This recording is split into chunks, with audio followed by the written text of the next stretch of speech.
Hari Om, Bhagavad Gita, Recapitulation of Chapter 5, Sannyasa Yoga, that is path of renunciation. This chapter 5, it begins with a question from Arjuna. Arjuna is asking Krishna, Hare Krishna, tell me which is better, whether Karma Yoga or Sannyasa Yoga. Because you are praising both. You are praising Karma Yoga also, you are praising Sannyasa Yoga also. So tell me which is the better, which is best for me. That is what the question Arjuna is asking. Normally, if we have two things, we will always have a doubt. Whether to go by lift or staircase, whether to go by metro or car, whether to wear a chappal or a shoe. So these doubts normally come when there are two. But Bhagavan says, hey Arjuna, both take you to the same result. Whether you go by lift or by staircase, you go to your home only. Both will take you to the same result. But in my opinion, Bhagavan Krishna says, performance of action, Karma Yoga, is better. Then the question arises, why? Because a sannyasi neither hates nor rejoices. He is free from pairs of opposites. Normally for people like Arjuna, we are all like Arjuna. To attain that stage, it is not very easy. It is difficult.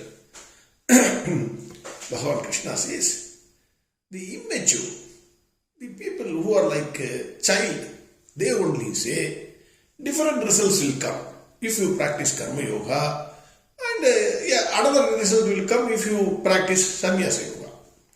No, Bhagavan says, same result. Why? Because Bhagavan says, even though same result, without Karma Yoga, Sannyasa Yoga is difficult. That is what Bhagavan says. Then, why Karma Yoga? Why should I perform Karma Yoga before performing Sannyasa Yoga? Bhagavan says, Karma Yoga only can purify your mind. First, you have to purify your mind before becoming a sannyasi. Normally, what we are doing is, every sannyasi is wearing the robes, whichever religion he belongs. Then he puts those identification marks, or the chain, whichever religion, depending upon the religion. Bhagavan Krishna says, no, that is secondary. First thing is purify your mind by Karma Yoga, by service. And then only you can become a sannyasi. Then Bhagavan says, one who has controlled his sense organs, realize the self in me as the self in all. Very, very important. Everybody should know this. At least intellectually, let us try to appreciate. The self in me is the self in all. Even that person performs action, he does not do any action. You are a karma yogi. If you are a karma yogi, you control your sense organs. Because sense organs, if you don't control, you are finished. You are 100% you are finished. So control of sense organs is a must. Then you must realize the self in me is the self in all. If that is the case, then you will serve the society. Then, if that person performs action, he does not do any action. That is what Bhagavan says. He knows the sense organs, that is, eyes, ears, etc., are performing action in their respective field. Eyes will see. Normally, even if you don't want to see, it is performing its action. For at least for half a kilometer, it will see whatever is happening. You can't control that. Ears will hear. If thunder is coming from the sky, still you are able to hear. So you can't stop it. They are performing action in their respective field. Then the question arises, who is not affected by sins? Bhagavan says, one who performs action without attachment to the results of action. You perform action because action Everybody has to perform. No one is an exception, except sannyasis. Everybody has to perform action, but you perform that action without attachment. Then offer the results of that action to Brahma. That person is not affected by sins, whatever sins arising out of that action. That person lives like a lotus leaf. He is, even though the lotus leaf is inside water, not even a drop of water gets attached to the leaf. It lives there. It actually dies there. But it is not affected by or attached to the water. Similarly, you perform action, get unattached to the results of action. That is what Bhagavan is saying. Why I should perform action? Because we all know that we are coming with a software inside our body. There is a software coming with our vasanas. Those vasanas have to be exhausted. For that purpose, we need to perform action. Then, what is the difference between a karma yogi and others? What's a karma yogi, karma yogi? What is the difference? What is the difference between a karma yogi and others? Karma yogi take results as prasada of Bhagavan Krishna. Gift of God. Whatever comes, I have to do my duty. He knows results depend upon Bhagavan Krishna. Because he may give, in spite of me studying very well, I may fail in the exam. In spite of giving a best in an interview, I may not get through the interview. Once you accept this fact, you will get composure of mind.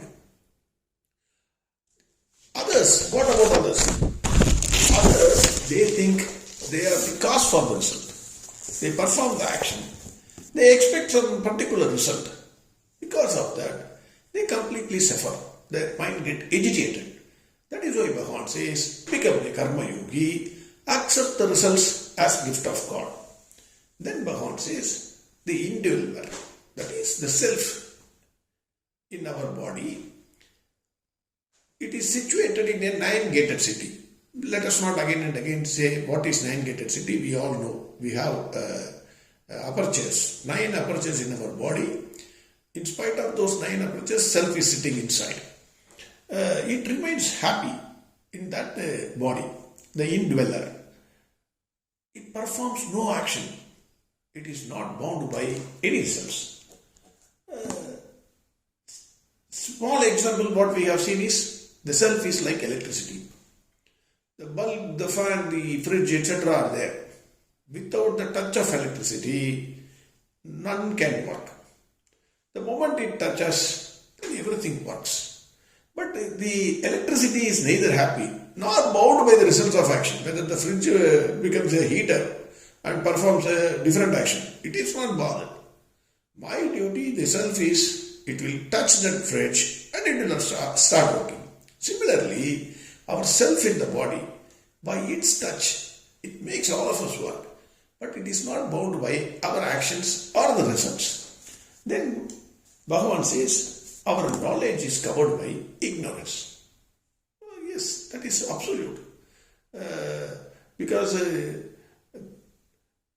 what happens is, we always think we are different from all the others. That is our ignorance, actual ignorance. So Bhagavan says, these people are getting deluded.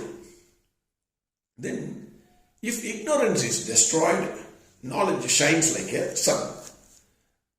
Then, the question is, who can attain Brahma? Bhagavan says, if the mind and intellect is absorbed in Brahman, if the goal is Brahman, then after destroying your impurities, that person can attain Brahman. So, for everything, whatever is your goal, you must concentrate on your goal.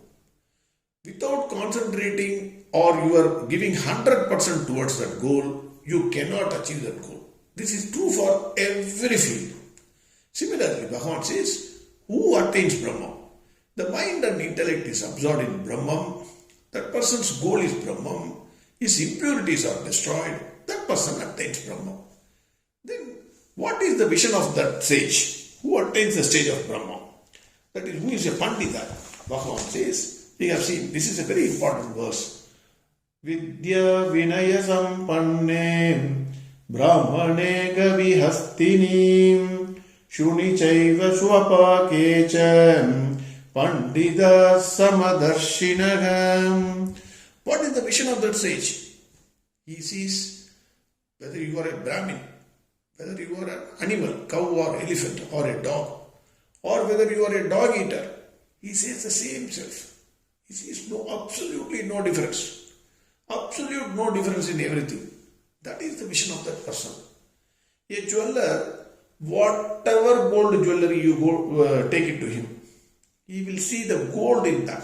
He will never see what is this jewelry, diamond jewelry or other jewelry, necklace or what do you call your ring or Mangal Sutra.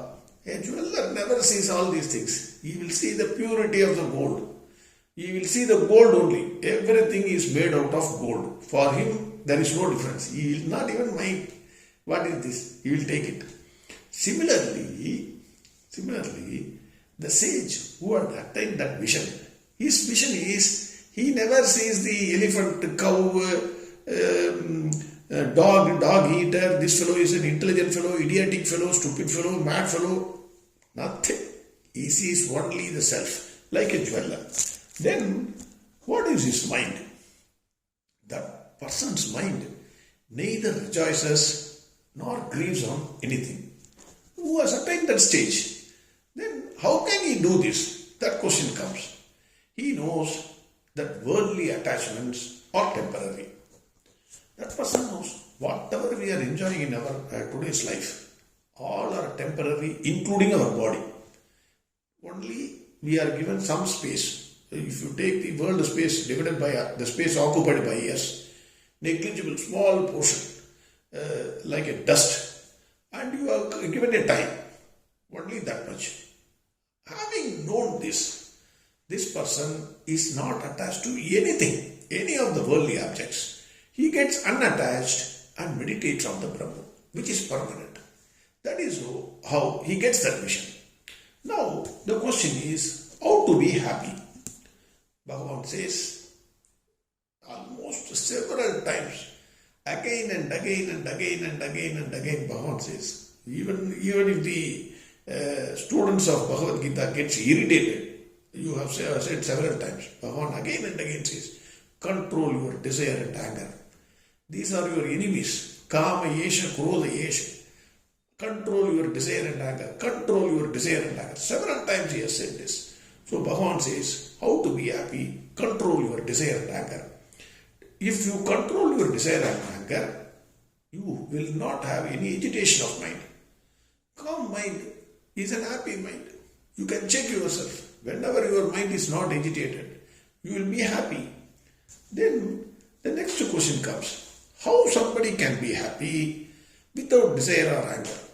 That is, desire is for what? Desire is for enjoying the worldly objects. I want money, I want house, I want wife, I want something. If I don't get those things which are giving happiness, how can I be happy? It looks impossible for us. But Bhagavan says, worldly objects themselves do not give happiness. First you must understand that. All objects of the world, because for somebody 2-bedroom he's happy. For another person the same 2-bedroom or is totally unhappy. Or the same person, if he gets more money, he is unhappy again with the 2-bedroom house. So the objects themselves do not give happiness. Happiness is given by the self. One who knows that self, he becomes happy. So, who gives happiness? Because the self gives happiness. We assume, no, the worldly objects are giving happiness. The one who knows the self, he can only be happy. How one can gain absolute freedom? Bhagavan says, destroy your impurities of mind. I and mind feeling, you must destroy that first. Then second condition, Bhagavan says, destroy doubts or duality. That is a Chitta Dvaita we have seen. Because if you feel the person is different from you, you always get a fear. That is why we have seen the person, the Pandita, he is seeing only the self. The moment he sees the self, everything else vanishes. So, destroy duality. Third, practice self-control. Then Bhagavan says, engage yourself in the welfare of the society. So, what you have contributed to the society, that is very important. Whatever you do, that person can do nothing else except contributing to the society. Because he has no personal requirement. He is not interested in acquiring something, possessing something, enjoying something, or keeping something for himself. He is not interested. That person works for the welfare of the society. He gains absolute freedom and absolute peace of mind. Then Bhagavan says how to meditate. Bhagavan says meditation, as we think, it is not simply sitting, closing our eyes. No. Bhagavan says meditation means disconnect your contact with the external objects of this world, external world. Then disconnect your mind and intellect from the experiences, that is internal world. Then third, Bhagavan says, close your eyes and says you keep the eyes in between eyebrows. It looks what he says is, try to concentrate on the third eye, that is wisdom. Normally Shivaji's photo comes with a third eye. So you focus on the third eye, that means you focus on the wisdom eye. Then breath control, because you know whether you are an agitated person or a calm person by your breath. If your breath is normal, it says that sound of the breath should not come out of the nostrils. That way you must breathe. So Bhagavan says, you check your breath. Then he says, be free from desire, fear and anger. This we have already seen. Desire and anger and fear. You should not fear anybody. Your fear comes because you want to possess and enjoy something, or you don't want to lose something from your hand. That is the cause of fear. That fear also you should destroy. Then your goal must be liberation or moksha. When you have arrived at this position, then you can easily meditate. You can sit and meditate. How to meditate? That is going to be the next chapter. Completely the techniques of meditation. Bhagavan is going to give the techniques in the next chapter. Then Bhagavan in the concluding verse says, I am the enjoyer. Why I am the enjoyer? Whoever is the person who is the creator of the creator for the work, he enjoys the results of work. Bhagavan is the entire world, the universe is created by him. So he is being a creator, he is the enjoyer. He is the sustainer of this world, of this universe. Hence he is the enjoyer. Then he says, I am the God. He says, I am the God of all gods. I am Maheshwara, Sarva Loga Maheshwara. Don't have any doubts on that. He says that. Still we have doubts. Here, you should not consider, you should not become fanatic, saying, oh, Bhagavan Krishna is the only God. No, that way we should not take it. Brahman is a God. You can take it in the form of Krishna, you can take him in the form of Rama, you can take him in the form of Shivji. When he says God of gods, I am the Sarvaloka Maheshwara, it is no doubt, there is no doubt Bhagavan Krishna is the Supreme God. But you should not become a fanatic on that ground. No, my God is the only God. That is the creation of all problems, unnecessary. One more meaning of this is there. See, in our body, we have seen, without touch of self, nothing can work. Self is like electricity. And we have several devas in our body itself. That is, for example, for the eye, I am going to give only one example. For the eye, the sun is the deva, because without the sunlight, I cannot see. In a dark room, you can't see anything. So, the presiding deity of I is the sun god. The sun god is useless without the presence of the self. So, self is the actual god of all gods. Even though sun god is the presiding deity of I, similarly, the presiding deity of ears, your body, etc. There are several devas in our body. For all of them, who is supreme? Only the self is the supreme. Without the touch of the self, every god will automatically die. Your eye cannot see, you cannot hear, you cannot smell, everything cannot happen. So self is the ultimate god. That is also one of the interpretations given. Then finally Bhagavan gives wonderful word. Areya, I am your best friend. He says, I am your friend. You need not have any doubt on this. I am your friend. English saying also says, a friend in need is a friend indeed. Bhagavan says, Sukrutam Sarva Bhutanam. For every living being, I am the friend. If you take it as a Bhagavan Krishna is a friend. If you take it as a self, every living being has a self. Without the self, none of the living beings can live. So, self is the friend of everybody. That way also you can see it. In this way, the person who knows this, he gets absolute peace of mind. Is there any doubt? Is there any doubt? The person who meditates, who destroys its impurities of mind, who realizes that self in me is a self in all, then his mind is absolute peace of mind. He has no agitation. He attains moksha, liberation. That is what this chapter says, chapter 5. Next chapter, we will see tomorrow. Bhagavan is going to give the techniques for meditation. Harihom, Sarvam Krishnarpanastu. Narayana, Narayana, Narayana, Narayana, Narayana.